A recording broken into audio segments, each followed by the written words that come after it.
Audrey Guizon, chargée de mission pour mon parcours pro. L'objectif est d'accompagner la sortie des ESAT. J'interviens auprès des ESAT pour des travailleurs qui ont émis la demande d'aller vers le milieu ordinaire de travail. Je rencontre donc les travailleurs avec leurs moniteurs d'atelier, puisque c'est eux qui les connaissent bien. Et on va travailler le projet. Donc on a deux sortes de profils. Soit les personnes, elles n'ont pas d'idée du domaine dans lequel elles veulent travailler. À ce moment-là, on va travailler le projet au travers de différents outils. Soit les personnes, elles ont un projet défini. Et à ce moment-là, on va aller valider le projet sur le terrain. Donc c'est à ce moment-là qu'on aura besoin des entreprises pour pouvoir faire des stages dans les entreprises. Je vais d'abord contacter les entreprises, les rencontrer seules pour leur expliquer la mission, leur expliquer qu'elles vont accueillir une personne qui vient du milieu protégé.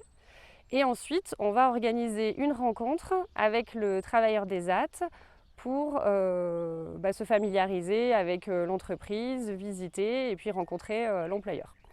Si les deux parties sont d'accord, on va mettre en place une convention de stage et la personne ira faire son stage en entreprise et on sera présent tout le long pour accompagner l'entreprise et pour accompagner les équipes et le travailleur évidemment.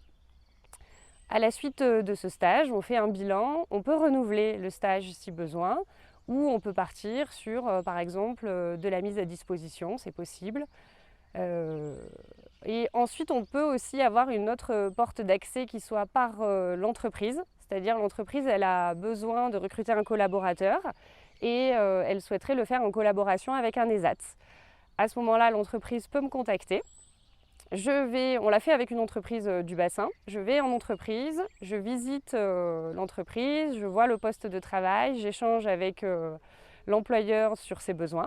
Je fais remonter les besoins à l'ESAT au niveau des moniteurs d'atelier.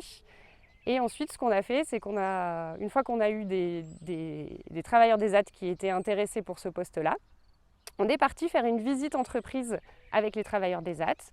Ils ont pu voir le poste de travail. Ils étaient intéressés pour aller sur le poste. Donc on a mis en place une convention de stage.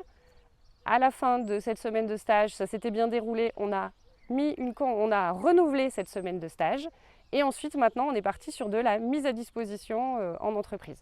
Voilà. L'intérêt c'est que ça peut aller vraiment crescendo, toujours à l'écoute de l'entreprise et à l'écoute du travailleur des ESAT.